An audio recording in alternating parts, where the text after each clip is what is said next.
BBG satuju yang anteng. Di antara urang sarelea anu aya di dieu malah di antara sakabeh anggota barisan Dharma Yuda. Kula boga kayakinan tahapan ajen pangartina moal aya anu bisa mapakan kana ajen pangartina nang boleh. Jadi urang teu kudu ningali pedah budak keneh. Geus mimpin barisan, tapi ukuranana kudu kana kemampuan dirina. Sandika harita milu mairan caritaan. Dinten enjing di ieu pasanggrahan bakal aya pertarungan atanapi bakal aya riungan. Sababara urang pupuh paguron kitu dijago sareng jawara anu ditepangkeun tos pada janji wireh dina dinten enjing teh bakal aya sarumping ka dieu.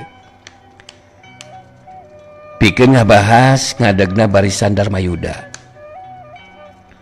Urang memang moal tiasa langsung ngayakeun riungan dina jumlah anu puluhan. Pasina oge bakal aya tahapanana tina sakedik heula nu akhirna jadi riungan anu leuwih ngalobaan. Anu milu kana riungan. Bari sakaligus we netepkeun Nang Bule putu Sirawing anu sejak mimpin barisan Dharma Yuda. Wah, bener ngeta ceritaan ti sandikaan teh. Ngadu dibayangkeun ku Mang Anteng mah nganu mimpinan barisan Dharma Yudaan nya ngeta Nang Bulean. Masina oge bakal panggihan ngejeng si Warangkasan nganu mimpinan barisan Warangkas Jayaan. Hatrina ngeungeus henteu bisa dingalangan deui. Nang Bulean bakal narung lawanan si Warangkasan. Terus weh si Warangkasan nganu ngeleh jangjang tenan. Mukuna malamun si Warangkasan geus dirumbuhkeun mah kang kuatan barisan Warangkas Jayaan oge masina oge bakal bubar katawuran. Hatrina pihak ngurang ngaya dina kangunggulan gitu. Mokona mah Nang Bulean masina oge bakal bingsa ungkulan si Warangkasan lah. Harita anu ngariung limaan di jero pasanggrahan teh jadi terus ngabahas ngeunaan Nang Bule anu diharepkeun bisa mimpin barisan Dharma Yuda. Sedengkeun anu keur diobrolkeunana harita Nang Bule jeung Kiragabaya katut nyimanik keur lumampah rek pademukanana Mbah Balaganjur.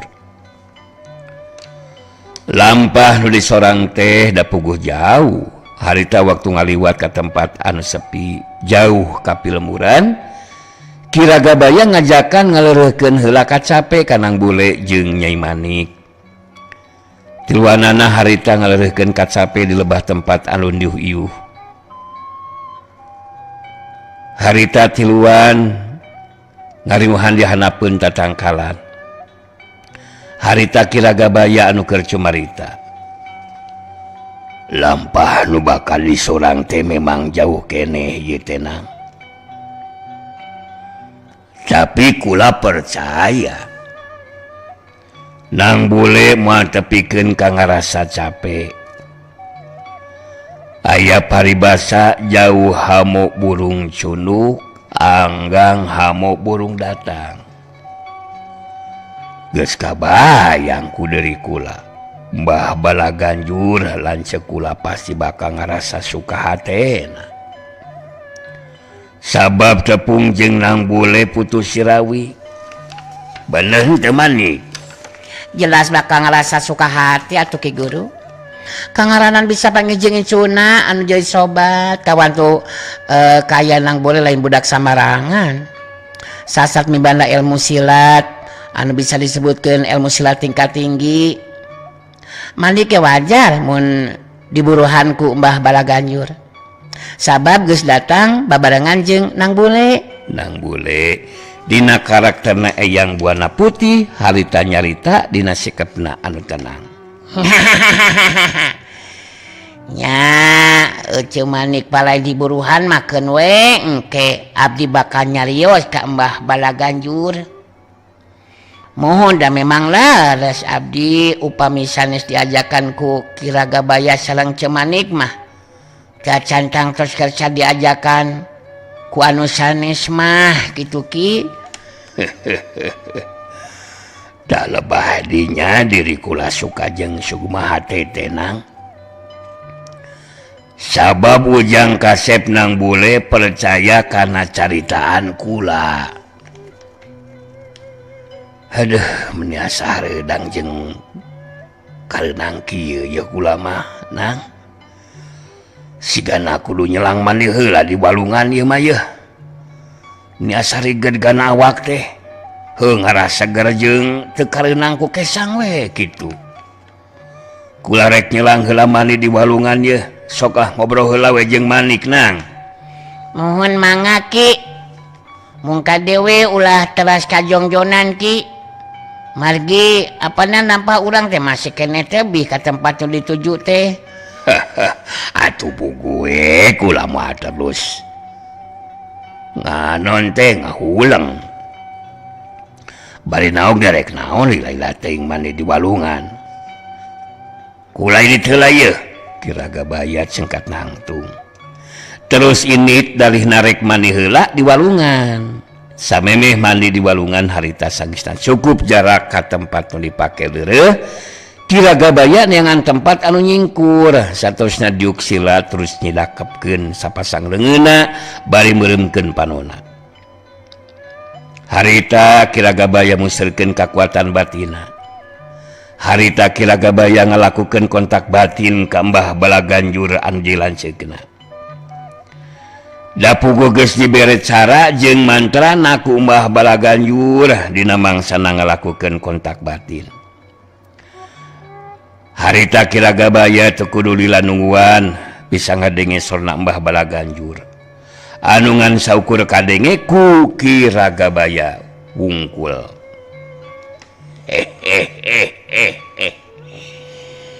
Dewek geus nyaho kanak-kanak pamaksudan ilaing Ragabaya. Nyata hayang bisa nyokot cupu astawarna mangrupa wadahna mustika tirta.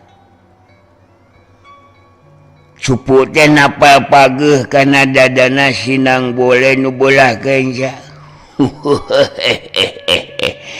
Ilaing boga karep engke peuting di mana sinang bule geus sare tibra bakal minta bantuan kakuatan gaib ka dewek. Sangkan bisa nyokot cupu astawarna sakaligus muka tutup cupuna. Ku dewek geus dijelaskeun ka ilaing Ragaya. Nu bisa muka tutup cupu jeung misakeun cupu astawarna nu napa pageuh dina dadana iwati sinang bule anu bisa ngalakukeunana. Tapi bisi ilaing teu percaya jeung panasaran mah teu naon. Ku dewek ge peuting bakasina datang makhluk gaib bajul sarongsong delahna. Nyata ti bangsa ning siluman, di mana siluman bajul sarongsong datang montong kaget ningali pangawakanana nama sarwa jeung manusia tapi silahna buaya. Ilaing bisa mere parentah ka manehna. Sabab ngarti jeung bisa kana basa ti bangsa ning manusia. Kumaha hasilna bandungan we ku ilaing. Sanunya siluman bajul sarongsong bisa nyumponan karep jeung kahayang ilaing Ragagaya. Cukup sakitu heula wae ti dewek mah.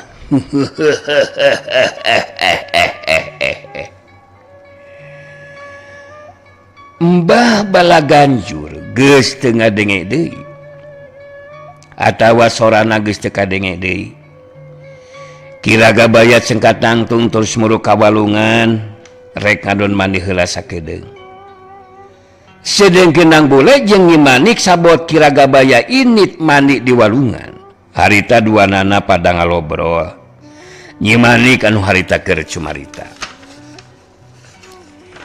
jadi kitu kayan Cemanik teh Nang diangkat murid ku Kiraga Baya teh ti keur waktu masih keneh rumaja sabab Cemanik teu dipirosa ku indung bapa da papisahan indung bapa teh alatan geus teu sileupi ka cinta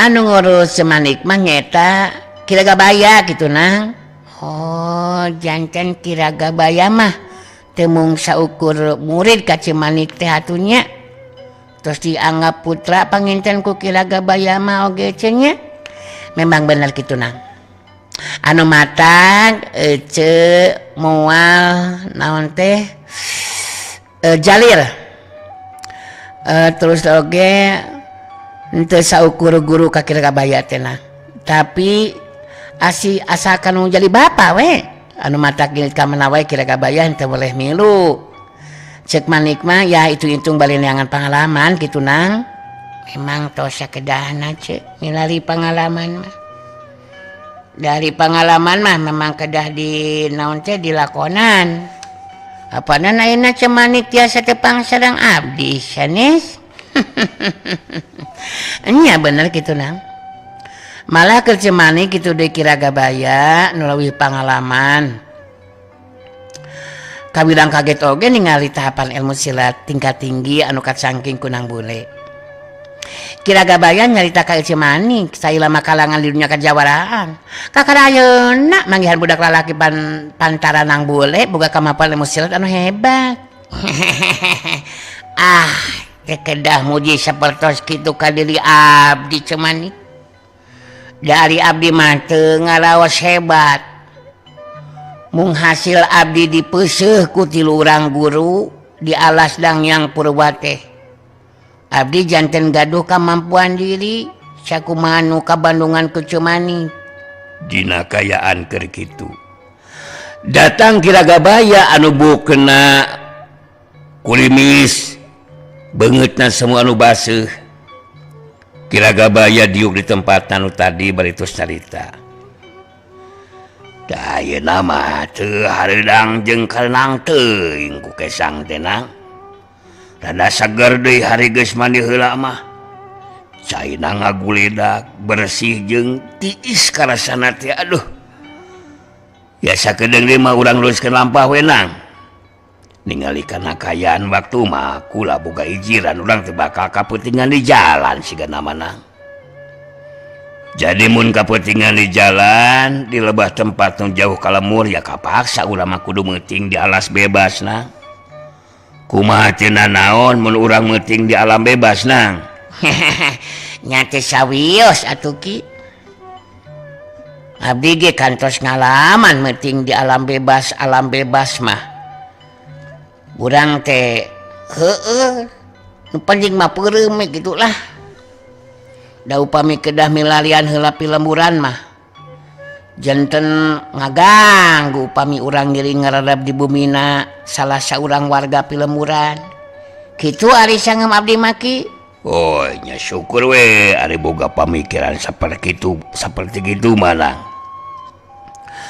kue jiran kula mah sigana nganukur sakali kapentingan di jalan teh Nang sabab dina poe isukan wanci baso sore urang teh geus tepi ka pademukan nambah balaganjur ngan tempat cicing nambah balaganjur mah rada mahiwal teh jalma nu sejan kitu Nang nah mahiwal teh mahiwal kumaha kitu Ki oh mahiwal tempat cicingna teh di jero guha Nang nalah guha Durwiksa ngaranna teh oh serem oge nya ngaranna ge Durwiksa nya Ki oh tempat anu jauh ka pilemuran tapi deket ka pileuweungan malah keur jalma biasa mah anu wanyeun ulam perengkat tempat panemukanna Mbah Balaganjur teh Nang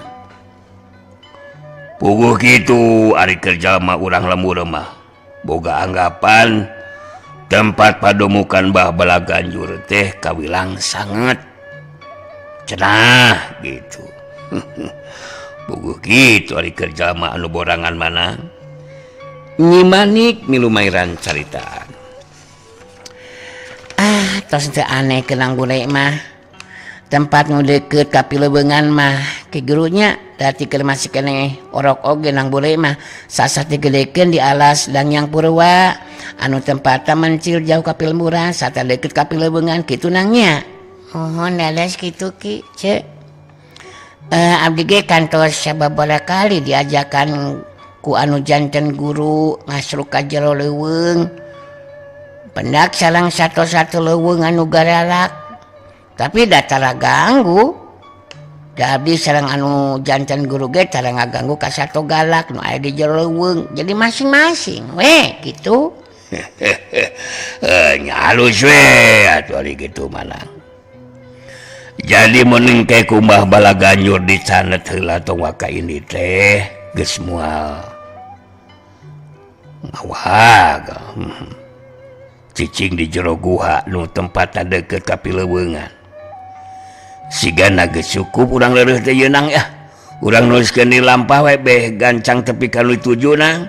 Geus kitu mah harita tiluanana. Neruskeun di lampahna bareng jeung lumakuna waktu parang manjing wanci peuting. Tetela teu nyalahan ijiran Kilagabaya. Harita kapeutingan di jalan teh di lebah tempat anu jauh ka Pilemuran. Harita tiluanana jadi meuting di alam bebas. Sameme salare harita saredeang heula sinedurukan bari ngalobrol. Sanggeus ngarasa tungguh tunduh terus salare. Harita nang bule mah sare ngalong we dina luhur tatangkalan da puguh geus mineng ngalakukeun saperti kitu waktu keur aya di alas Dangyang Purwa. Nang bule jeung Nyimani geus sare tibra. Sedengkeun Kilagabaya mah can sare.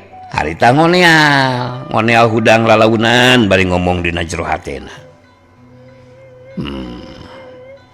Dina peuting ieu lanceuk aing Mbah Balaganjur bakal nitah siliman baju sarongsong. Sina ngabantu ka aing pikeun nyokot cupu asta warna nu napal pageuh dina dada kencana sinang bule. Jadi mun tepikeun ka hasil aing teu kudu capek-capek kudu datang ka Guha Durwiksa. Sakirana siluman baju sarongsong mampuh mah teu kudu Mbah Balaganjur anu turun tangan. Sakumaha hebatna silat sinang bule tapi kangaranan ngalawanan makhluk gaib mah manehna moal mampu ngimbangan kakuatan makhluk gaib siluman bacul sarongsong. Aing moal wakasare sabab kudu ngabandungan heula kajadian nu bakal lumangsung. Kilagabaya diuksila bari muterkeun panetupna kasabudureun eta patempatan. Ngadadak harita angin jadi ngagelebug dituturkeun ku sora ajag leuweung anu babaung. Sorana ngelewung panjang bari mawa aweuhan. Bareng jeung gelebugna angin saur jeung sora ajag leuweung nu babaung, harita Kilagabaya jadi cengkat nangtung. Waktu ningali aya cirim anu ngabelegedeg. Kilagabaya musirkeun perhatianana ka lebah cirim anu pangawakan cangkung gede. Pangawakan sarua jeung bangsaning manusia tapi sirahna buaya. Sapasang palona semu anu hurung. Ragabaya geus langsung ngarti eta makhluk gaib anu ngajirim teh tayalian siluman sarongsong anu menang parentah ti Mbah Balaganjur anu ngabantu ka Ki Ragabaya. Ningali Ki Ragabaya anu ngalengkah maju satu dina jarak anu dianggap cukup ngeureunkeun lengkahna. Harita siluman baju sarongsong mencrong kaki Ragabaya. Saterusna calawak sungutna ka tingali huntu jeung siungna anu rangeteng. Siluman baju sarongsong sorana semu anu ngosom jeung irung. Geteran sorana ngageterkeun hate jalma nu diajakan cumarita.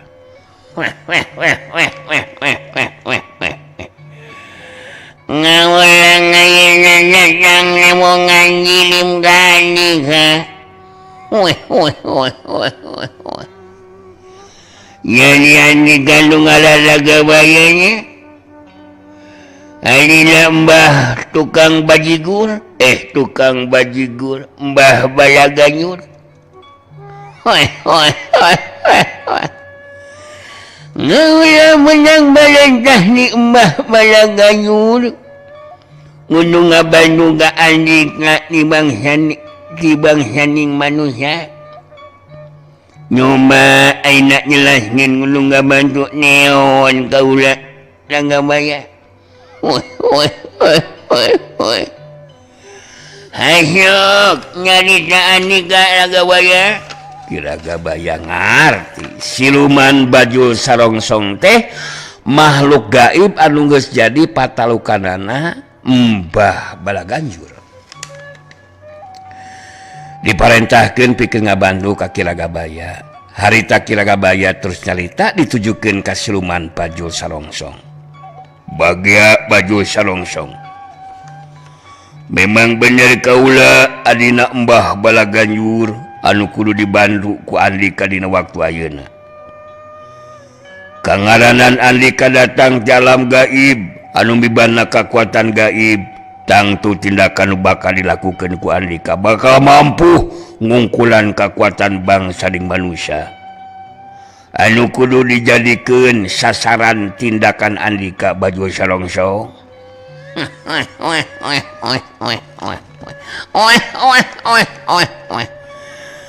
Nganyang jelaskeun ngagauna. Neon anu kudu dilakukeun ku ngaula dem. Mangsa ngabantu ka Andika Ragabaya. Haula memang sakudu ngabuktikeun kasaktian ka Mbah Balaganjur anu mane-manendah ngagaula. Hasok kanjang jelaskeun Ragabaya. Ade baju sarongsong. Ayeuna kudu dikula bakal dijelaskeun tindakan naon anu kudu dilakukeun ku Andika. Dina mangsana ngabantu ka diri kula. Kieu jelas nama Ki Baju Sarongsong, Ki Ragabaya. Harita terus ngajelaskeun ngeunaan karep kahayangna. Sarta tindakan naon anu kudu dilakukeun ku siluman Baju Sarongsong. Sanggeus ngarasa cukup nerangkeun ngeunaan tindakan anu kudu dilakukeun ku siluman Baju Sarongsong. Harita Ki Ragabaya terus mungkas caritanana. Dah jadi kitu tika tirta Talaga Warna.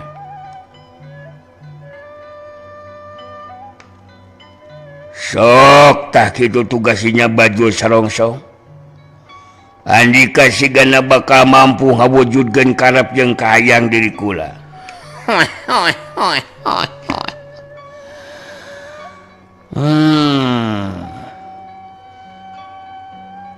Andika kudu ngarti Ragabaya. Yanajan kaula datang di alam gaib. Kurang kekuatan gaib. Tapi dina ngalaksanakeun tindakan kasinang boleh.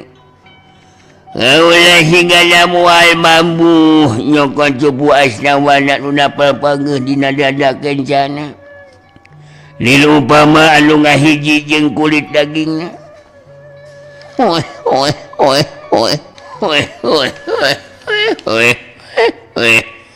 Jelaskeun ka diri kula ngeunaan eta hiji cara teh kumaha maksudna Baju Sarongsong.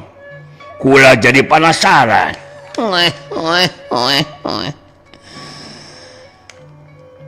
Sinang bule na kudu dibinasakeun heula. Mun geus anjal binasa mangkah henteu kudu ku kaula bisa ku Andika dicokot ngalawan gampang ku Andika Nagabaya. Kudu dilakukeun ku kaula dina waktu ayeuna nyata ngabinasakeun sinang bule. Ninakan nu dilakukeun ku kaula saukur bisa beuting ayeuna Nagabaya. Jadi geus jadikan tentuan alam. Kaula mal bisa ngajirim di lawan Cibeurang. Kumaha bisa ka hati ku Andika Nagabaya.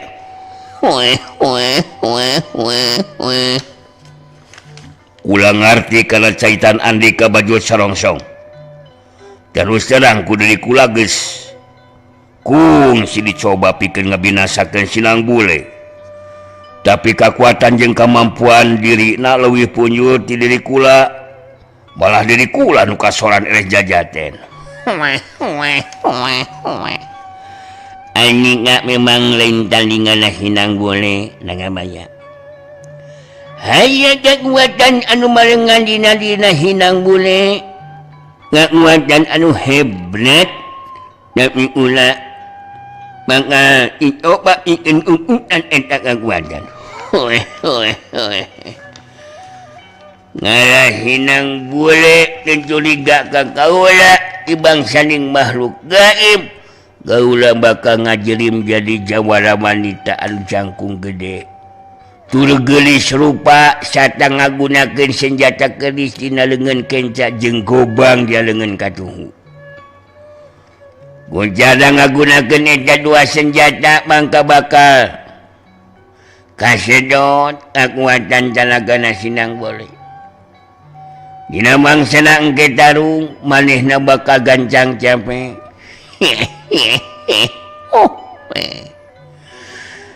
Sanggeusna kakulas tanagana hinang une mangga ngaula moal make kudu hese pikeun ngabinasakeunana. Jadi Andika kudu pura-pura anu ngabela ka sinang bule sangkan tetep dipercaya ku manehna. Kumaha ka hati ku Andika Nagabaya? Karti baju serongsong karti. Bener. Ami kunaon siga lu ngahulang? Waktosna seep.